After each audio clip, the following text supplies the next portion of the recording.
chords at once, then that's not a song. It's just like a load of noise. So where there's more complexity in the curves, or a higher concentration of these curves, the viewer's eye is going to have a lot to take in. When they're simple and big, maybe spaced out, the viewer's eyes will smoothly glide along them. So to continue the music analogy, you can kind of vary the tempo of the drawing. I was trying to think here, would this bit be faster because the viewer's eyes hit all these notes quickly, and then these notes are longer, more spaced out and simpler, and therefore these are slower and more relaxed? Or does the viewer's eyes slow down here, taking in all these curves, and then race down these big simple curves? What do you think? Ultimately, it doesn't actually matter, and I thought about that for too long.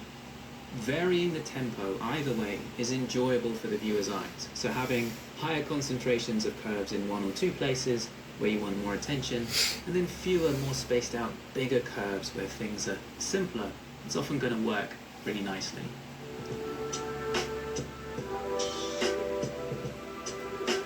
Now another thing that's going to bring attention is where there's a sharp change in the flows of the figure. And here they're all bringing us this way, but then they suddenly turn a sharp angle here. And it's like, ugh! There's no flow from here to here. It's a jarring break in the flow. And these pattern interrupts bring interest and variety, but you probably don't want to overuse them and have too many all over your drawing.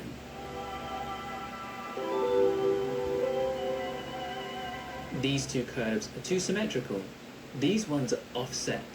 The viewer's eyes can follow these curves in a kind of sequence, and now they create music. So just to clarify, it's not a problem to have two curves right next to each other. You know, we looked at those repeating curves. If you have two curves that flow the same way, that complement each other, they can be right next to each other. The problem is just symmetry. That's the only thing to really avoid, is two symmetrical curves like a pair of brackets, right? Somehow those curves kill each other off, and so that's just something to avoid.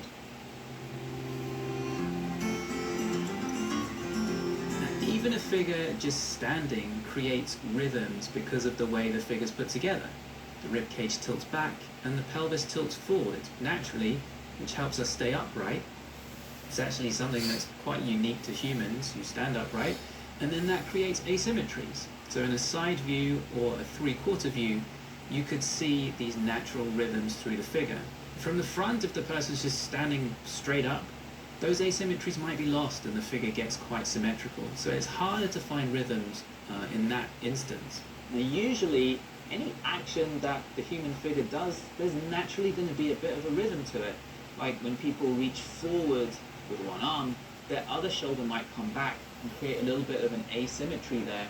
There's often going to be some kind of interesting rhythm in natural movements of the human body.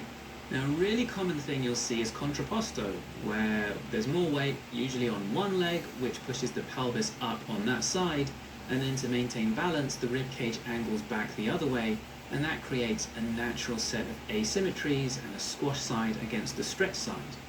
Or in the legs from the front, there are natural asymmetries which create rhythms, and an arm tends to have a general outward curvature to it, which creates repeating curves.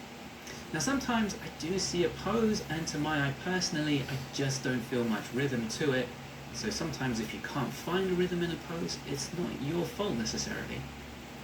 So how are you going to achieve a sense of rhythm in your drawings? Well, if you're still working on the stuff we looked at in the first part of this series, the landmarks and the angles, I wouldn't worry about the rhythms and stuff too much, you know?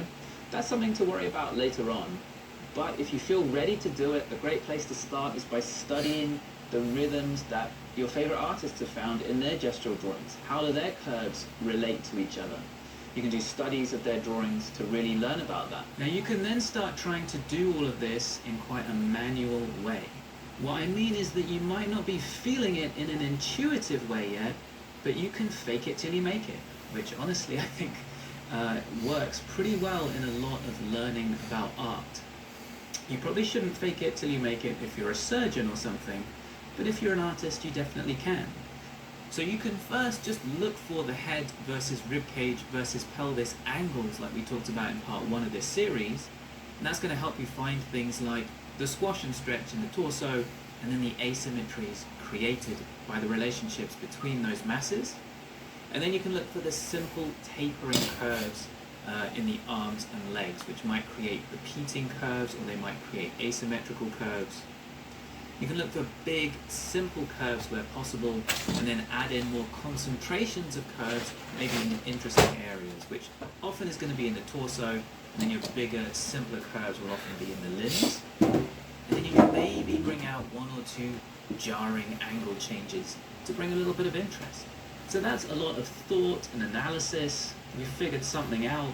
We didn't really feel it, we weren't being intuitive. We kind of forced it based on our knowledge and not our intuitive skill.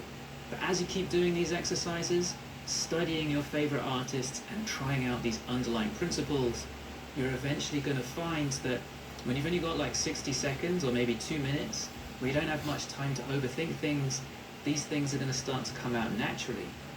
And when they do come out naturally is when they often work the best. And during those drawings, you're going to start to feel a rhythm to your own drawing process. So how your eyes scan the figure, how your arms move across the paper, it's going to have a tempo and rhythm that matches the gesture of that pose. And that's an exciting moment when you can start to be intuitive and feel that. I really want you to experience that. But it takes a lot of practice to get there. To figure out what practice to do and how to make your learning efficient and successful, check out our step-by-step guide. It's a list of skills you need in order, because the order is really important, with questions to help you figure out if you can move on to the next skill yet, and links to resources to help you learn each skill. So it's really cool, it's really useful, it's free. Check out the link below.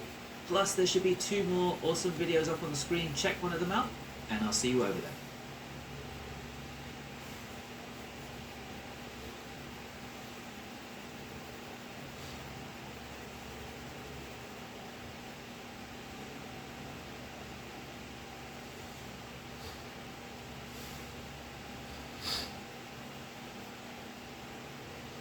So today I have 11 ingredients for you for Gesture.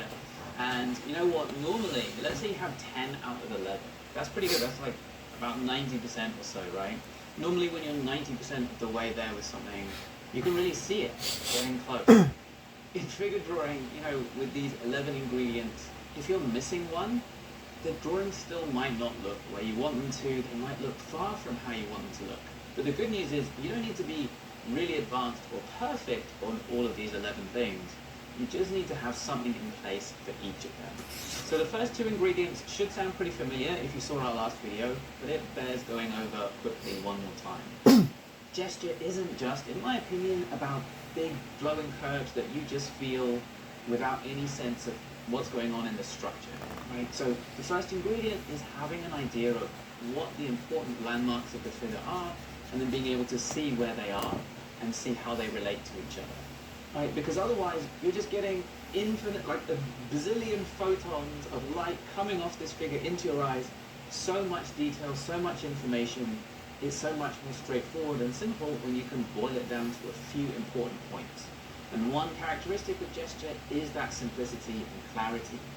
So important landmarks like the aces points, the bony points on the front of the pelvis, the sternum, how far down is that ribcage coming, like in the last video we talked about, those collarbones. For the head, you can look at the brow line, how it relates to the top of the ear, and get a sense of that cranium, and whether it's tilted back or tilted forward and stuff like that. Once you notice these fundamental ideas, you can start to get a sense of the major forms in the figure. How is the ribcage oriented? So this is the second ingredient, is understanding the big forms, and that's helped when you can see the landmarks, which is that first ingredient. So then, when you can see that rib cage and pelvis, you can see, oh, this side's all squashed up. There's a fold here. This side is all stretched out. Oh, the head is on this angle, and so I'm going to draw the head off on that angle. And when you don't get these ideas, when you don't see the squash and stretch clearly, when you don't get the head on its angle correctly, things easily get straightened out. And so actually, I think when you have this kind of clarity, you see the structure and the forms, you can make your figures more dynamic. Often you think it makes things stiff. I think if you see with that clarity, you can get those angles and that tension between the squashing side and the stretching side, and you can add more dynamism. Now, I'm not saying that a gesture drawing should be like an anatomy study where you're really painstakingly mapping out, all the little anatomical things that's happening, but an intuitive sense of the major anatomical forms, how they relate, is central to the gesture drawing. Now, the third ingredient is about proportions, intuitive proportions. So you don't need to map things out painstakingly and get things super accurate. But the thing is, if things are really way off, if they're way out of proportion, it's going to distract from the gesture or dilute the gesture, right? So, for example, often people make that midsection between the rib cage and pelvis too long. And I talked about the importance of the squash and stretch. If you make that too long, the squash side is less squashed, right? Because it's just been stretched out on the squash side. And that dilutes that tension between the squash side and the stretch side of the torso. Another thing is, very often people will make their head a bit big, make their hips and legs too small, and that seems to undermine the gesture. If you're going to go, you don't need to be accurate, you just need to be wrong in the right direction. So what you can do is go for a head that's roughly about the right size or a bit. I'm just sitting here waiting, sipping coffee and waiting, wondering what's taking stand to be here. I am drinking coffee, you are drinking what you're drinking. Everyone's drinking something, somebody's drinking beer. Yeah.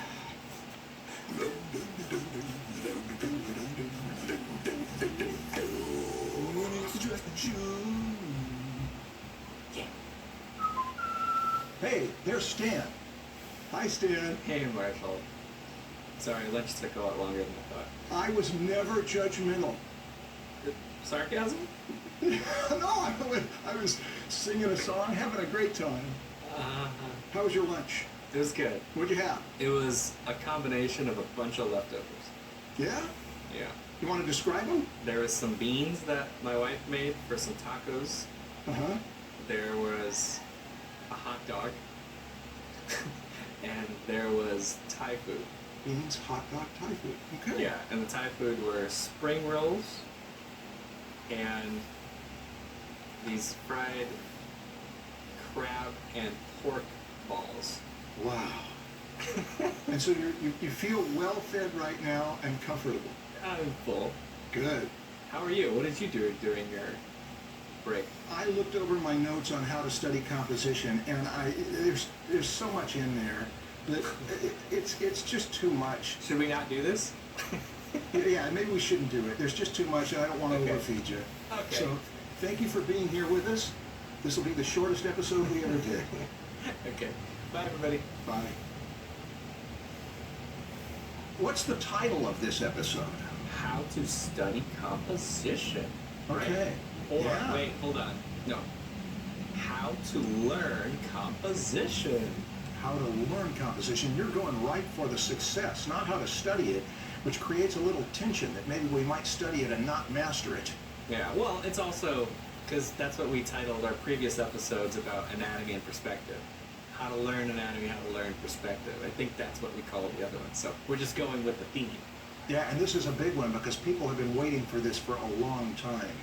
I'm going to try to play the role of a student in this episode Okay? because you have way more experience teaching composition than I do. In fact, I've Okay. never taught composition, so my experience is zero.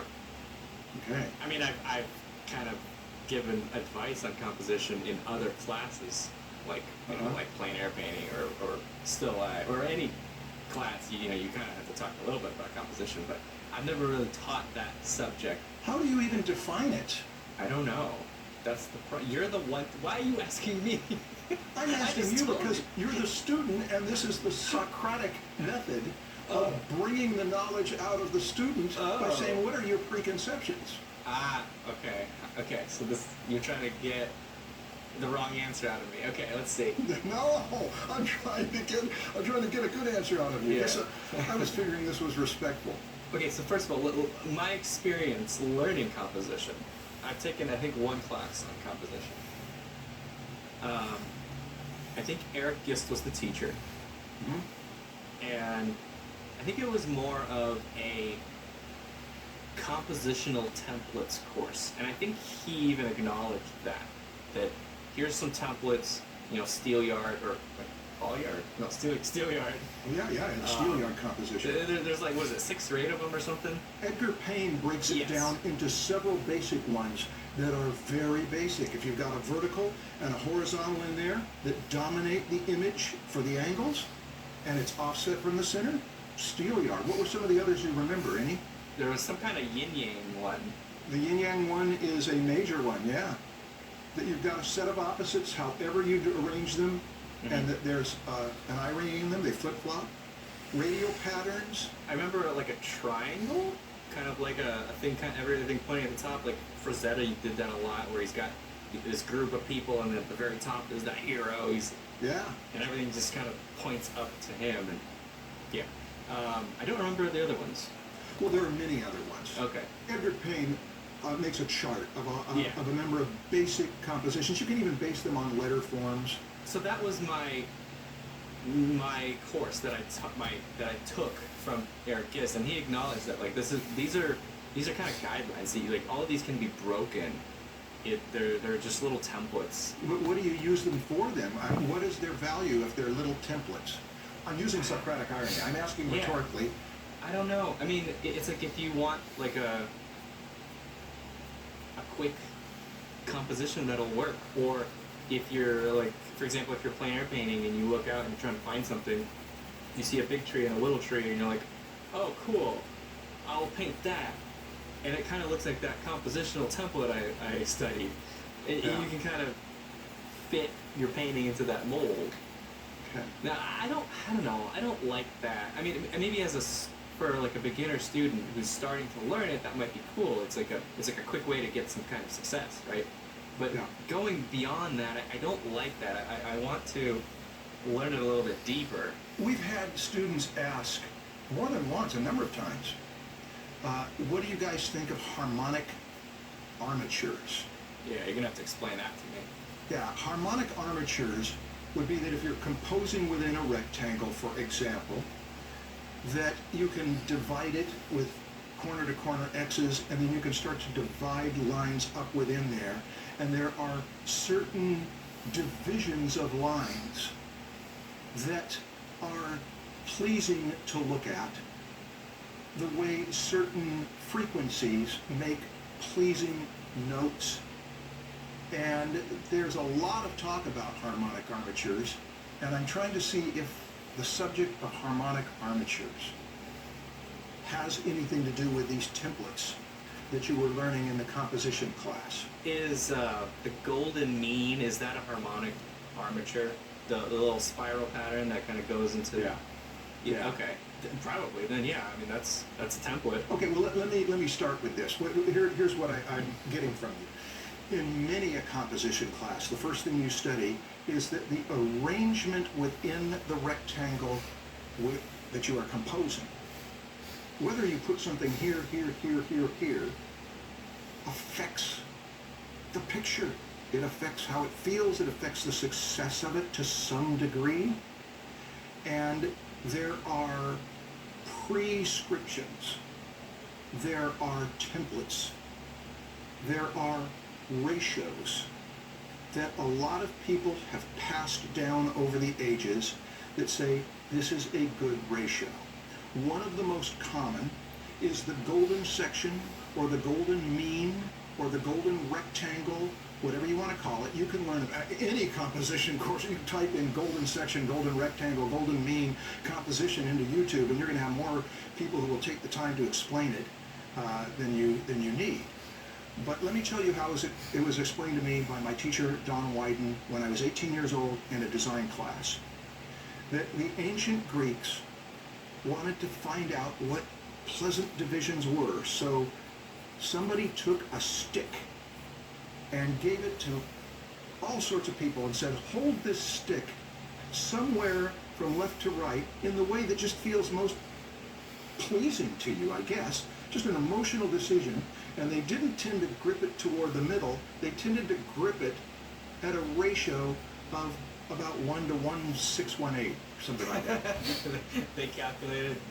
They calculated Wow.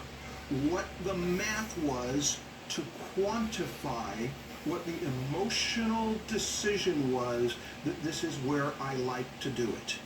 And that is passed down, and it relates to the nautilus shell, the Fibonacci, the spirals, all the stuff that you'll learn about when you look this up. It's very popular. And sometimes composition training never goes any further than that.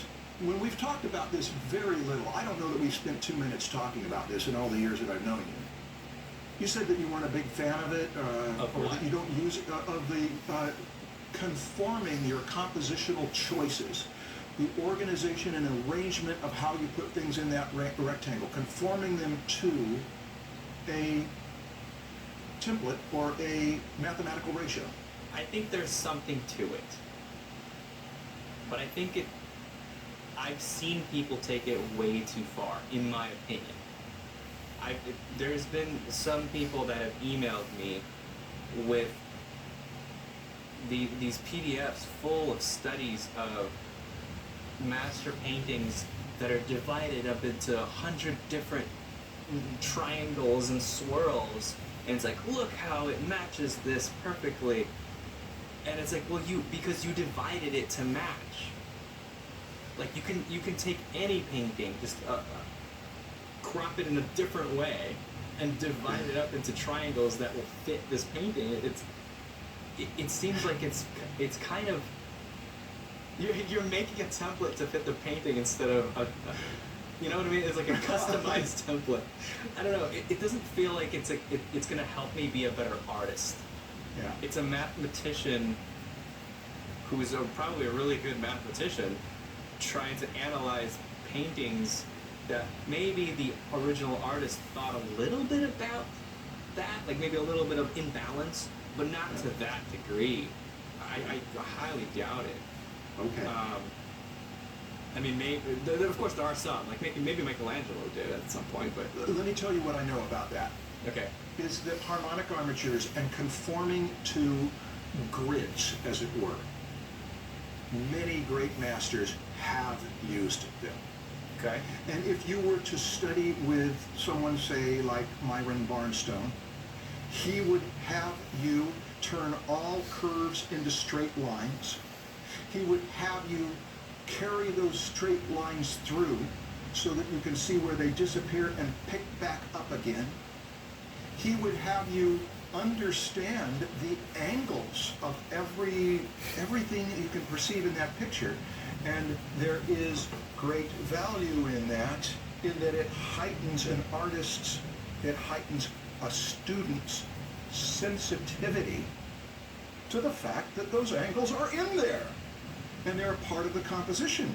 And if we're not sensitive to them, I made it 12 to 15 years into my training and professional life without ever being sensitive to the fact that there was a pattern in there that I was not kicked into viewing it emotionally and critically.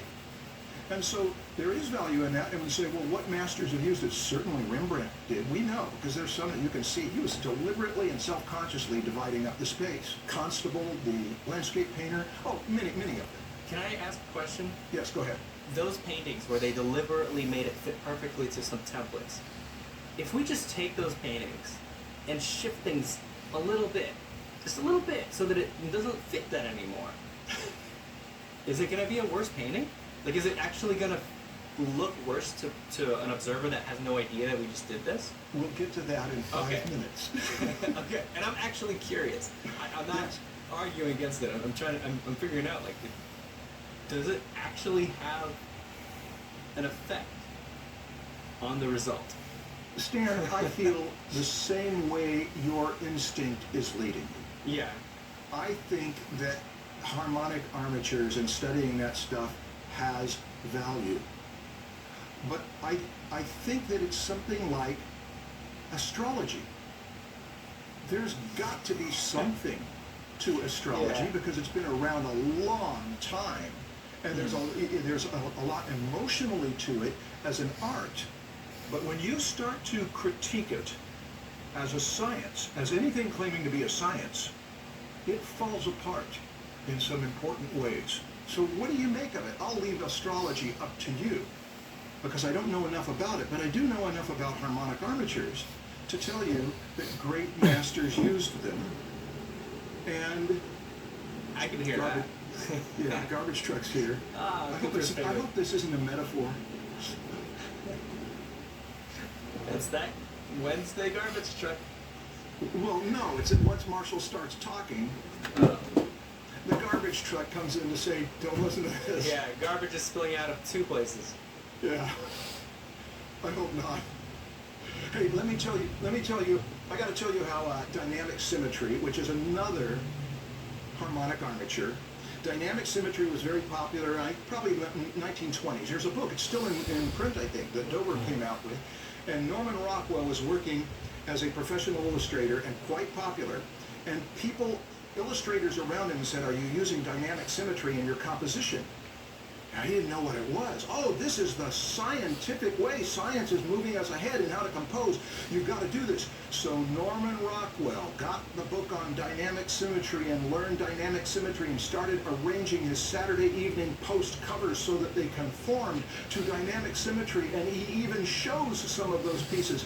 And they were good pieces. But as time went on, he saw that using dynamic symmetry did not make them any better than they had been in the first place. So eventually he abandoned it, and he did good work when he conformed to dynamic symmetry, and he did good work, great work, when he didn't. So this is the biggest problem I have with harmonic armatures, is that they are overrated. They give beginners something that say, if I just do that, it'll work. And too many of the teachers of it do something where they will take everything they can to show how the proportions of a human hand, for example, a nautilus shell, and many great master paintings do fall into it, whether the artist was aware of it or not. And in some cases, they were aware of it. And in many cases today, they are aware of it because they watched YouTube videos that said, you'd better move it over there so it falls on this pattern. But what they don't do is show that many, many great masterpieces and much of nature doesn't conform to this, and so it becomes selective arguing. There's a term for it. It's called cherry picking. It's that I will use the examples that support my argument, and I will ignore or withhold the arguments that don't support it. Yeah. And that's a lousy way to find truth. Lousy way to find truth. We should always embrace the opposite argument as much as we can. And if you're trying to find out the value of harmonic armatures and the golden ratio and dynamic symmetry in any compositional templates, one of the things you want to do is look to the side that says, that's questionable. You know, I ran into that issue when I was writing my hand lessons. You know, obviously proportion was a big part of the hand lesson. And I read about all these several different ways of measuring proportions on a hand. Ultimately, I picked one that I thought was a really easy way to get in the ballpark. But even that kind of still fell apart. Even the one that I thought was the best one still had like some flaws. When I was going through these and I would test them against actual hand photos, they were all over the place. Proportions don't match these systems. You know, you talk about the golden ratio and how it fits a hand. It doesn't. It fits a percentage of the population's hand. And then everyone else, it doesn't fit. It's kind of like somewhere near that. But even then, there's other people that are very much different from that. I've got to quote Robert Beverly Hale here. In what I think is the best drawing book in the world, he says in the chapter on driving all the horses at once, I think it's the second page into that, page 210, as I recall. I know because I've read it a number of times. He has 3 paragraphs in that entire book, 3 paragraphs on composition. And one of the things he points out is that a lot of times from drawing, you're not going to learn composition. It's better to go to finished pieces where people have really self-consciously arranged. But let me tell you what he says, his first point about composition. beware neat theories of composition. The artist's feeling for composition, like the artist's feeling for proportion, is a highly personal thing. Now, what does that teach you about composition? It's like, that doesn't help me. But that is the first point, is that composition is so subjective. How do you compose a piece of music? How did Beethoven do it? He did learn musical form, but he also came up with ideas that were Beethoven, as opposed to Haydn, as opposed to Bach, and every person who composes music. It is a highly personal thing. This is my idea for how I want to organize the notes. And it comes from, I feel like it should be this way. It's emotional, it's intuitive, it's instinctive. Now, that is the first point Robert Beverly Hale makes in a great book in which he talks very little about composition, but he does say, watch out for neat theories of composition. It is very personal, and the proportions of the hand proved the point. Hey, have you seen Hogarth's thing where he makes the hand into, divides it into halves and halves and halves? That's the one I chose. That's ultimately the one that I felt like was the best one, because it was very easy to remember. Yep. And it kind of worked. I mean, it was close enough. I still pointed out in my video the flaws, where it's like, you divide this one in half, but it's usually a little shorter than that. And then you divide this one in half, and it's actually a little longer than that. In my experience, from when I actually tried to apply it. But it still is a good one to kind of get you close. So Yeah. it has value. Now, the issue came up in the adopting your art parents. Some people said the best art parent to adopt is nature. Nature is my art parent. Well, what does that mean? It means that we can go to harmonic armatures, and we can go to master paintings, master compositions. But we can also go to nature, and we can see that the ratio of a head to a body is a certain ratio, and that it changes from the time we're children to the time we're adults. And getting familiar with proportions and ratios is useful. But here's the last thing I'll say about the limitations of May it. sinend ka ba sa akin? When I found out about the golden section, and I got a photocopy of what it was and how to find it, and I put that in my studio in front of my face, and it was there for a few years, and for about a year, I referred to that thing constantly, and I conformed a number of my compositions to them, and quite frankly, they sucked. Now, they sucked for a number of reasons. I just wasn't that good a composer. I didn't know that much about it. But one thing that the harmonic armatures are going to help you with, in fact, almost the only thing, is where to place things on the picture plane. Do you recognize that as important as that is in composing, that it's only one element? You've still got lights and darks to deal with. If you're working in color, warms and cools. If you're working with edges, which you are working with edges in one way, what you're going to do with the edges. If you're going to work with whether you fade something back or pop it into relief, how contrasty, how non-contrasty they are, textures, deep space and flat space. Composition has a number of elements going on, and placement is only one. So, in summary, my attitude toward harmonic armatures is that to go through that training where you heighten your sensitivity to divisions is valuable for you, but do not rely on the template to bring out your best work.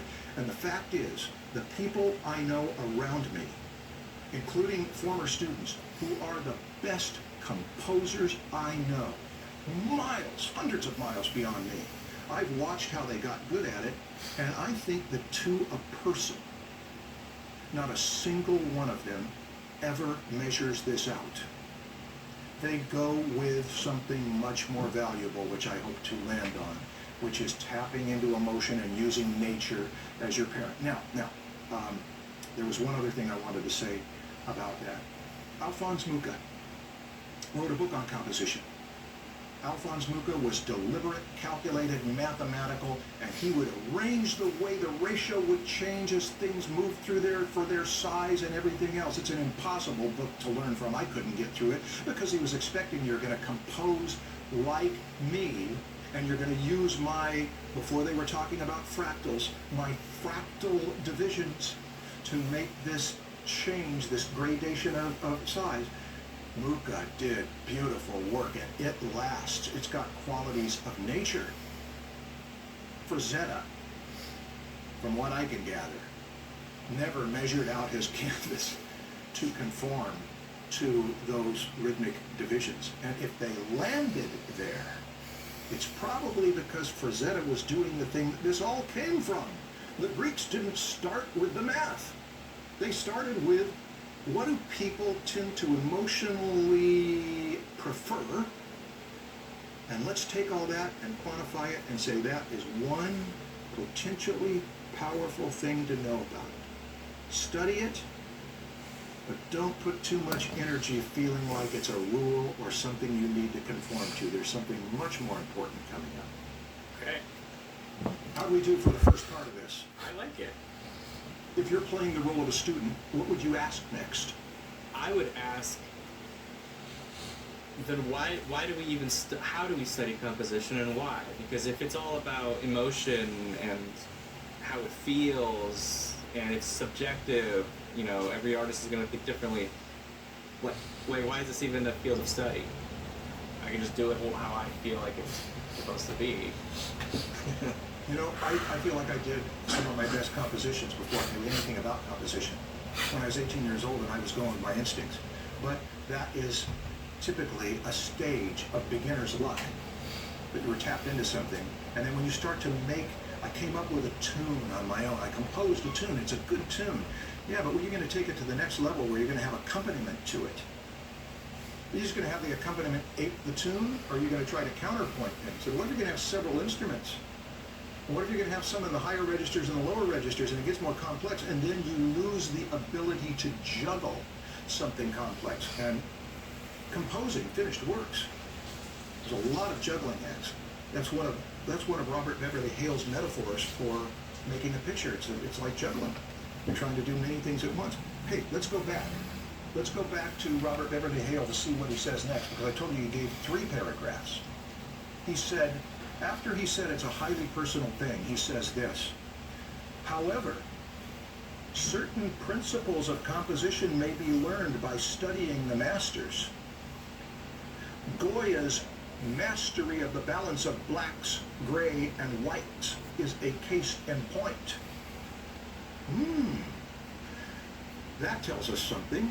That tells us what Howard Pyle, well after Goya, made a big deal of. He said that essentially studying composition is learning to see the world, to see everything in terms of black and white. No, wait, it's not black and white. It's the darks and the lights. And he was big on that. And there's another way, there's an alternate way, and that is to see the darks, the lights, and the things in between. I guess everything. But you see, if you start to make it more than 3, Yeah. actually, No, I got there's 256 levels of dark to light. Well, how are you going to juggle that many balls? Yeah. I like to break my compositions into 5 values. 3 in the lights, 2 in the darks. And breaking a composition into 5 values is complex. It's too many to start with. And here's what I've learned after whatever it's been. It's been about 23 years or more than that. My goodness, it's been about 33 years of teaching composition to students to find out what works. Howard Pyle's approach, which is what Robert Beverly Hale was talking about here, is one of the most fundamental things, is to study masterpieces and reduce them. You say, isn't that wrong to reduce something? No, that's to simplify. Reduce them into just a pattern of what people call notan. just a pattern of the light areas and the dark areas. And this is really hard to do because you have to make choices that you are going to lose that night scene where you've got the dark trees against the dark sky and the bright moon. If you treat the sky, the night sky, as light, you don't get a moon. But if you treat it as dark so you see the moon, you're not going to get the dark trees. And you have to go, what's more important? And then you are put into the wicked learning environment of having to interpret that composition by making choices, which means you sacrifice one thing to gain another, and then you are off into the position of what you do anyway when you compose. You have to make sacrifices to get something you want. And sometimes you get lucky enough to where you get everything you want with these choices. So Howard Pyle says it takes several years to teach students to see things in terms of the lights and darks. Really? Several years? I've gotten some students to where they were so up to this level in less than a year. A few particular students, 4, 5, 6 months, they got great at it by just doing 120 of them and being critical about them. And then, once you can see that, adding a third tone, and that third tone is like being given $1 million. Oh, now I can show the moon and the trees, and you are thinking in simplification of values. Now, here's the pitch for why you... Sorry, before you move on, how big do they make? Do they draw these studies? Not big. Is it a thumbnail? Like a 2-inch by 1 inch or 2 by 1.5 or something like that? The size of a business card or a postage stamp or a playing card, but not the size of an index card, typically. Okay. What goes wrong when you try to do them bigger? You start putting too much detail and you're not simplifying. That's right. Yeah, and you limit the amount of time on these. 5 minutes, no more than 20 minutes. 20 minutes means you're really assessing value relationships. And value relationships are core. Shapes and values are core to compositional mastery. And here's the final pitch for them. The gestalt of a picture, the thing that even a dog sees if it's colorblind, is that if you were to high contrast it, that value pattern. Howard Pyle says it should, after a half hour of work on a finished painting, your initial layout, your value pattern should, to use a warrior's metaphor, it should kill at 100 yards. That means you step back 100 yards, that painting rocks. You shrink it down to a postage stamp, that composition kills. And then you know you've put your energy not into the details, but into the composition on the value level. And it takes time and work to do that, and when you've done it over and over by analyzing great masters, Goya, Sargent, Winslow Homer, Kate Kalwitz, Frank Brangwyn, don't miss Frank Brangwyn, many others, but those are ones that I would put on my list for masters of the past. Oh, Dean Cornwell, Harvey Dunn, many others. I mean, here's what happens. I mentioned those names, and somebody said, hey, you left out so-and-so. Yeah, how can you... I mean, there's so many. There's thousands. Okay, well, then start with Doré. Start with Gustave Doré's... Why not start with the ones that you're drawn to, though? Right? Well, yeah, but let me say something, though. Some artists are more sophisticated and they don't work tenebristically. They don't separate their values really obviously, so they're hard to learn from. Okay. Degas was a great composer, but he worked in more subtle ways, and so it's harder to learn it from. But Rembrandt and Doré's great because he worked in black and white anyway, and you blur them so that you tend to see the general pattern. You weight that pattern, and then you gradually start to see that even if it's not high contrast, even if there's no black in there, even if there's no white in your finished piece, and I like to work softer contrast, you're still aware of the value structure, and you can't compose with something that you're not aware of. So the first thing is get aware of it. It doesn't mean you'll be a good composer. It means you at least know that this is fundamental. So harmonic armatures are where you place things. value structure is another. I know I might have spent too long on that, but I was just elaborating on where Robert Beverly Hale and Howard Pyle aim next. Okay. Our emotional health is as important or more important to maintain as our physical health. If you're someone that's interested in going to therapy, consider checking out my sponsor for this episode, BetterHelp. Yeah. BetterHelp is unique because they... Pwede ba? Ano? Pwede ba gamitin? Wala akong pangit.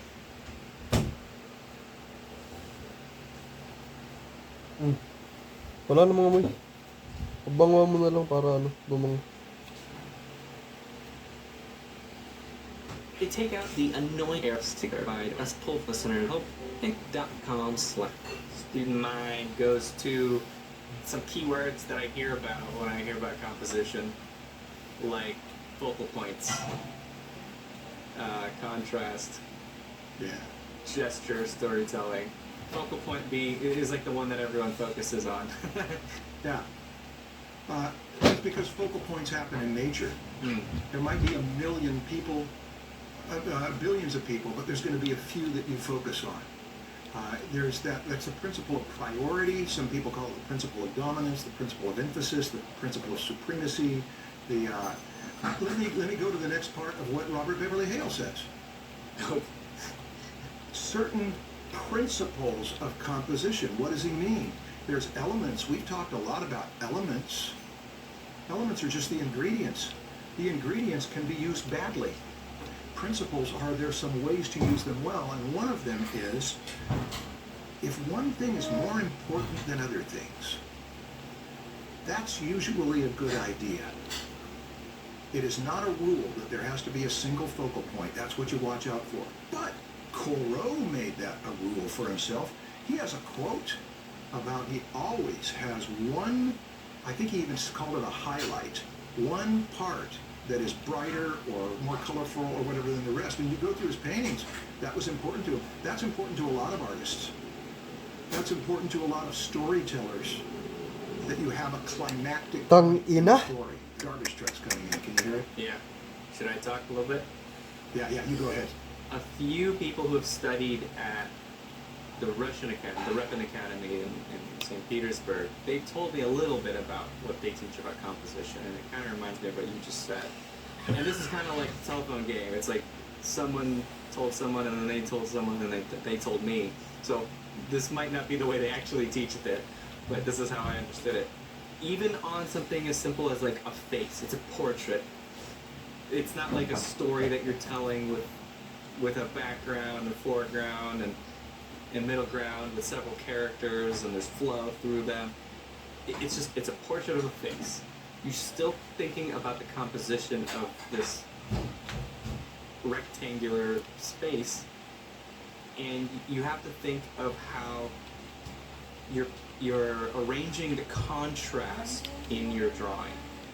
And that could be contrast in value, but it could also be contrast in edge, in color, contrast in the size or importance of a shape.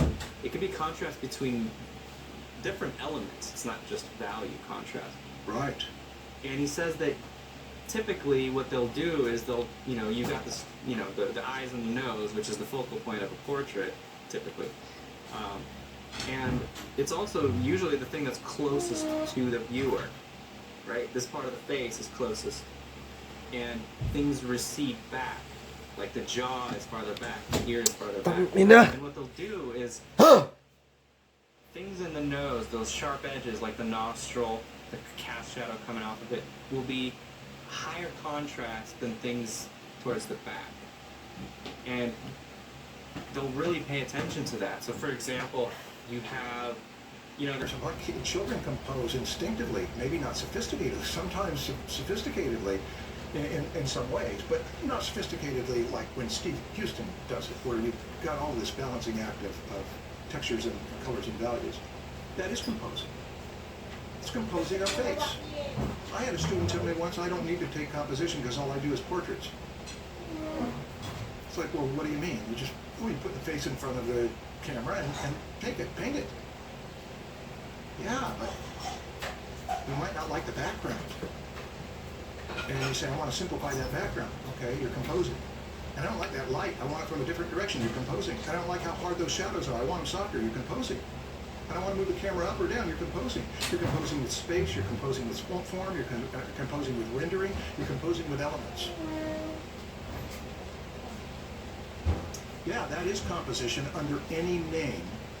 Composition is design. Composition is arranging. Composition is making decisions. Hey, let's do this. This is the point to do this, I think. We need to separate very clearly in studying composition. We need to separate elements and principles. One analogy is cooking. Elements are the ingredients. Principles are what a good chef does to make it good. There's no rule that you cannot have equal amounts of these three ingredients. But typically, one ingredient will dominate, and that is a principle, the principle of dominance, the principle of focal point. The flavor might not be the most important thing here, but the crunchiness, the principle of texture. What's another one? You mentioned contrast. Contrast is focal point, isn't it? That you've got all sorts of things going on in the music, including canon shots at the end. But you save them for the end so they aren't happening all the way through. That way you've got loud parts. But the contrast is the canon shots are the loudest part. And a focal point, which might be the highest contrast or the brightest color or whatever else, that's the principle of dominance and contrast, if you think about it. The principle of balance, which is often misunderstood. The principle of consonance and echoing rhymes. What Myron Marstone, I think, calls coincidence. That one part coincides with another, with the echoing around of things, with the carrying through of things.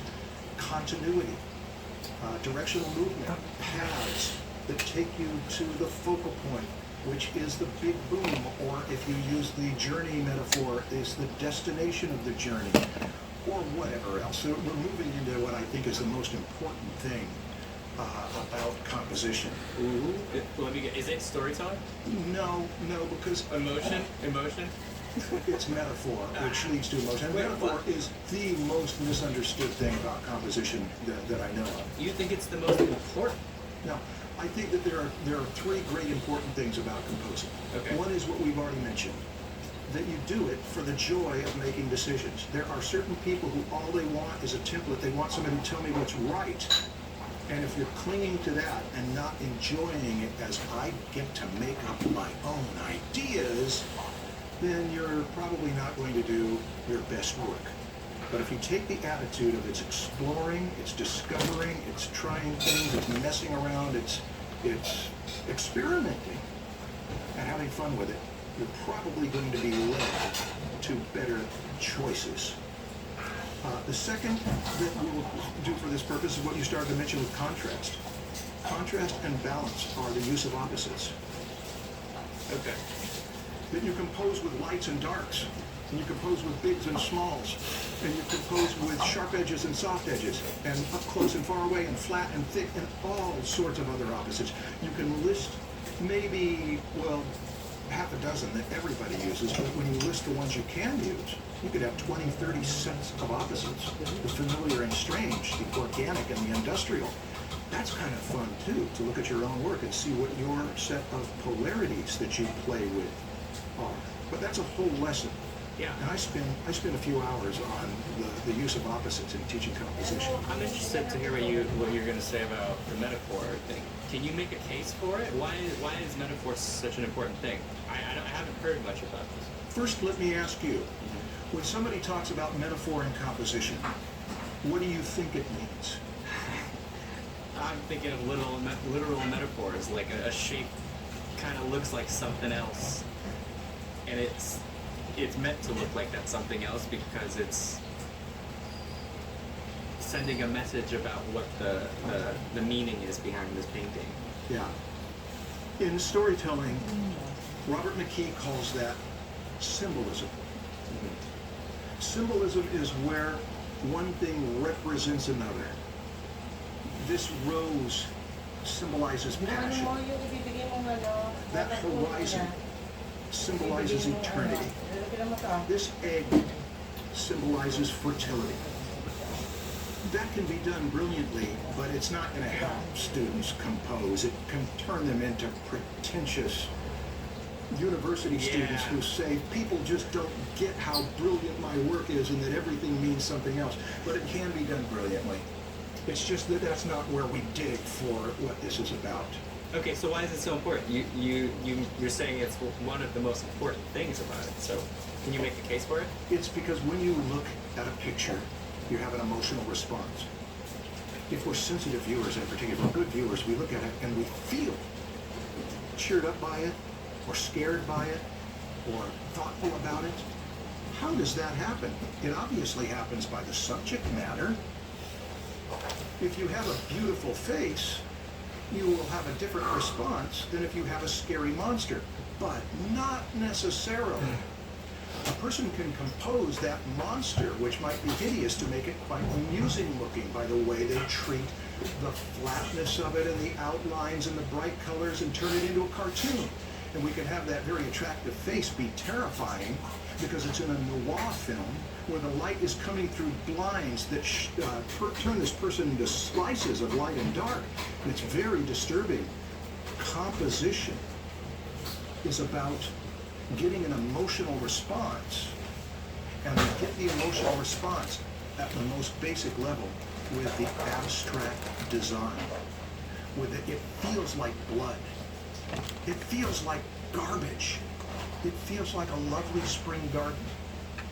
And to treat your design as a waterfall doesn't do much good if you're designing a waterfall.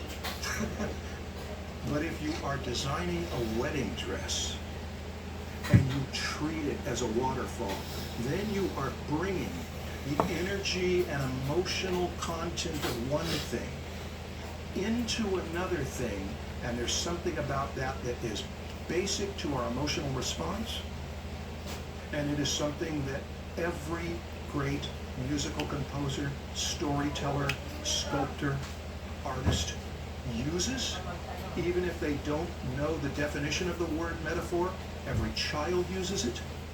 That this is like this enough to where I'll treat this composition, I'll treat this picture as if it's an embryo, or as if it's a scorpion, or as if it is a drawer full of knives that I pulled open and they go tangled all over the place, or as if it's a Japanese garden, but not if it is a Japanese garden.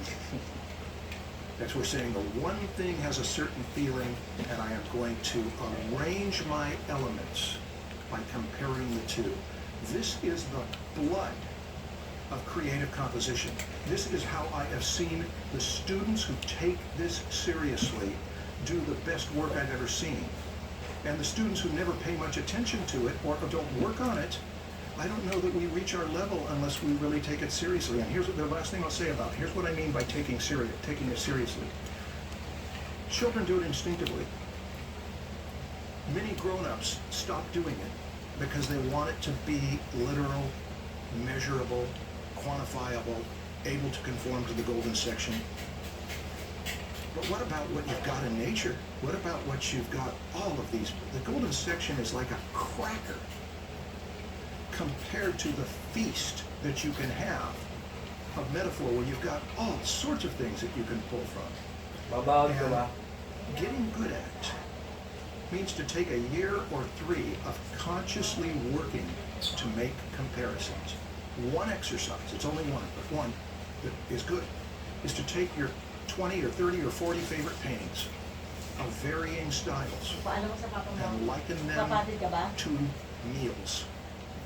Liken them to dishes, whether they're desserts, or whether they're appetizers, or whether they're candy, Norman Rockwell's kind of candy. But then you can get even more specific, and that is exercising the part of you that looks at one thing and sees it as another. How was that, Stan? That was a great case for it. I'm actually kind of excited. I want to go study it. You got me motivated to go study composition with that. Hey, here's where I start. I start with the book that I have a link to on my website. It's Molly Bang's book. There are many books on composition. I read every one that I could read, and I got kind of tired of them. So they've got good things in them. But there is one book, and it's the simplest book. Picture this by Molly Bang. In a half hour, she will point your head in the direction of all this stuff I've been talking about. She does it really, really well. In just the first half of the book, of how she would illustrate Little Red Riding Hood with abstract shapes. I've talked about it before because I talk about it all the time. It's one of those must-read books. So that rather than trudging through 40 hours of reading books on composition, start with Molly Bang, and she may ignite your creativity to where you don't need to study that many more books on composition because you're going to be off and running to see that you've got a lifetime ahead of you to invent your own. Cool. Where from here? Well, I mean, I got nothing else to say. I'm trying to think of other resources, and I don't know whether he has his teaching online, but he's a man that I know, and I've had him come into my classes a number of times. His name is Steve Schreiber, and he has a series of presentations on ornament in architecture. And the reason why I wanted him to come and share it with my students over and over is that it is so inspiring about how the history of ornament and architecture evolved. And he has one little portion in there about how much ornament and architecture at one period in history was arranged around auricular shapes. That's A-U-R-I-C-U-L-A-R. The shapes of the ear alone can spawn an entire movement of compositional style. And so collecting things, when somebody asked about how you get good at abstract work last season, and we talked about collect things you love, everything, volcanic explosions, lava, the way birds arrange themselves on a wire, the way trees arrange themselves in forests, the composition of leaves, all these things you love, study them, analyze them, ingest them until they're a part of you, and that will start to affect your abstract expressionist composition. It will also affect your representational compositions. So that, like N.C. Wyeth, who loved ocean waves and photographed ocean waves, filmed them, and then would watch them at night, he'd start to ingest the power of ocean waves, so that if he's doing work of people fighting on dry land, they've got a certain ocean wave quality about them. Ingested metaphors is what John Gardner calls those. You just pay so much attention to something that when you put it out, it's got that quality. Interesting. And of course, I teach composition. I know if you're waiting for it. Where? Eventually, I teach it. I've been teaching it at the community college, Fullerton Community College, and I'm teaching it even this coming semester. But I don't know that everybody can take it. But I will bring it. I used to teach it to the TAB students online. They were great. Hey, I got to tell you this. We talked about how to be a good student. Yeah. This is one more thing that has to do with being a good student and teaching composition. Okay. I feel like when I've done my very best teaching on composition, it didn't make any difference necessarily in students. I don't know that I did my best teaching on composition when I taught a number of those TAB students, but they got so good because this is an example of where the student pursues it for a few years and really works on it with these things in mind. And you can become a great composer with very little teaching if you are committed to it and trying to understand it, analyzing masters, analyzing nature, and critiquing your own work in terms of metaphors. How does it feel to me? How do I want it to feel? What feels like that? And how can I steal the elements from that to bring it into this work and bring that emotional aroma? Can you recommend a few artists that are really good with metaphor in their compositions? Yes. All of them. What do you mean all? All of the good artists are going to be good at it, even if they're subconsciously doing it. Okay, but who should I study? Marco's book, Framed Ink. Uh-huh. Do you know that book? Yeah. It's a miraculous book in that the bulk of the book is about metaphor, and yet he never uses the word. He's got a way of thinking that this needs to feel a certain way, and so if you darken it or you lighten it or you do this or you do that, it's going to feel differently. So that's a good book for it, even though it's not consciously using that term. But good artists, Stan, I've just got to say, choose your favorite artists. Okay. And then start to look at them in terms of that. You had a bunch of examples of artists who to study, you know, for the value. You remember you were talking about Rembrandt and stuff. Yeah. I mean, Light and dark. there's no one that comes to mind where it's like, man, that artist really nailed those metaphors. Here's the danger of it, is that I might say, look at how when Wayne Thiebaud draws people standing on a beach, which he rarely did, but he did a lot of cakes and candies and pastries and cakes with candles in them and more pastries and candies and cakes and candles and pastries. Yeah. When he paints people standing on a beach, they look an awful lot like cakes and candles. That's ingested metaphor. Oh, interesting. But let me do another one, because when they're consciously observed, I think that Giger's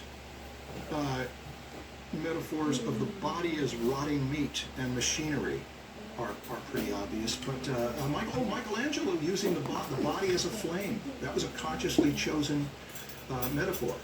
In which painting? You mean? In many of his, he treated the body, because flames Oh, go, okay. so he treated the body that way, and like a serpent, and like the way rivers go. That's the meandering thing. Glenn Vilppu uses the school of fish, right? That you're flowing like a school of fish that make darting. Joe Madureira, do you know who he is? I don't know that he pointed this out, but certainly people have pointed out that he's got these compositions that look like bubbling lava. But whether it was conscious or not, here's the thing. Choose your favorite artists, look at their work, and see what you, not what they, but what you're the one who's learning to create, what you would like in their stuff too, and then you consciously apply that to your own choices. What do I want this to be? Okay, I feel like we went on this too long. Okay. But thank you for the question.